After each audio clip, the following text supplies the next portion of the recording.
Mastodonte de 362 mètres de long et 66 mètres de large, le Symphony of the Seas quitte son berceau de Saint-Nazaire. Le plus gros paquebot de croisière du monde lève l'ancre devant des centaines de personnes venues assister à la spectaculaire manœuvre. STX honore ainsi une nouvelle commande pour son client historique, l'américain RCCL. La liquidation est prononcée. Devant le tribunal de commerce de Brest, Nadine Le Guen, déléguée CGT, annonce la nouvelle tant redoutée. Les 63 salariés de Tilly Sapco, en redressement judiciaire depuis un mois, sont désormais sur le carreau. Plus de 60 ans d'histoire agroalimentaire viennent d'être rayés d'un trait de plume sur un coin de table.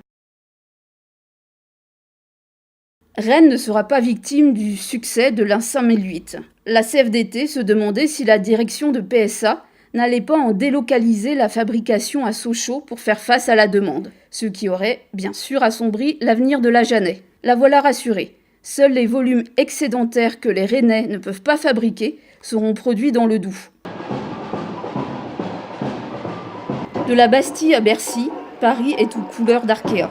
Car plus de 6000 personnes manifestent pour que débute la procédure de divorce de la Banque bretonne avec la Confédération nationale.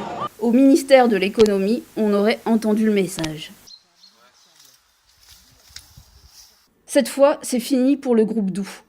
Placé en liquidation judiciaire le 3 avril, le volailler franchit la dernière étape de son démantèlement. Le tribunal de commerce de Rennes retient l'offre du consortium LDC Al-Munagem, une offre préservant 912 emplois sur 1187 qui avaient le soutien de la région Bretagne. À aucun moment nous n'avions connaissance de la présence de salmonelle dans nos produits finis. Face à face tendu entre le PDG de Lactalis et les députés de la commission d'enquête parlementaire. Interrogé sur sa gestion de l'affaire du lait infantile contaminé au salmonelle, Emmanuel Beignet nie toute responsabilité, évoquant un accident.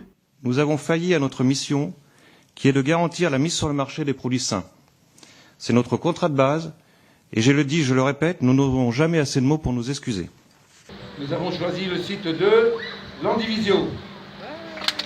Gilles Fallin, PDG de la CIL, annonce que c'est bien la zone du Verne, à Landivisio, qui accueillera la nouvelle usine de production de lait infantile.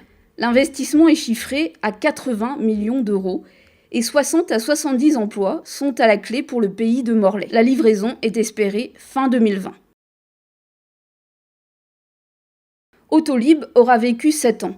Lancé à Paris et dans sa banlieue en 2011, le service de partage de voitures électriques est débranché. Un coup dur pour Vincent Bolloré, qui en avait fait une vitrine pour promouvoir ses batteries produites en grande partie à Ergué-Gabéric. Mais Marie Bolloré se montre rassurante. Cela n'aura aucune incidence sur l'activité du groupe dans le Sud Finistère. Air France KLM a un nouveau pilote. Et ce, plus de 3 mois après la démission de Jean-Marc Janaillac. Un nouveau pilote qui a pour nom Ben Smith. Le Canadien s'est forgé une réputation en aplanissant le dialogue social au sein d'Air Canada. Qualité dont il devra faire montre à la tête du groupe franco-néerlandais, secoué par une série de grèves au printemps. Fin du suspense. La réforme de l'impôt à la source sera bien appliquée au 1er janvier 2019. Après plusieurs jours de critiques et de doutes soulevés par Emmanuel Macron lui-même, Édouard Philippe assure que c'est une bonne réforme. Depuis les années 60, plusieurs gouvernements avaient envisagé cette mesure sans jamais l'appliquer. Français et Britanniques annoncent avoir trouvé un accord au sujet du calendrier de pêche de la coquille Saint-Jacques en baie de Seine.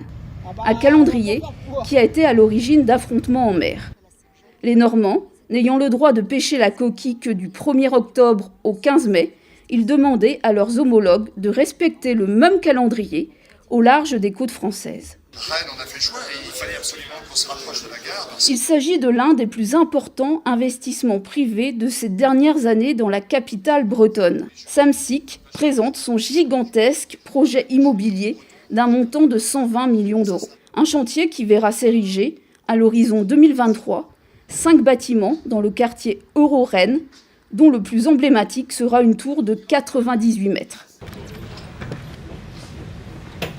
Le Charles de Gaulle aura besoin d'un successeur. Florence Parly, ministre des Armées, annonce le lancement du programme du futur porte-avions français. Et ce, avec une phase d'étude de 18 mois, avant de dévoiler la taille, le mode de propulsion et le budget final de ce nouveau navire, et de connaître son lieu de construction.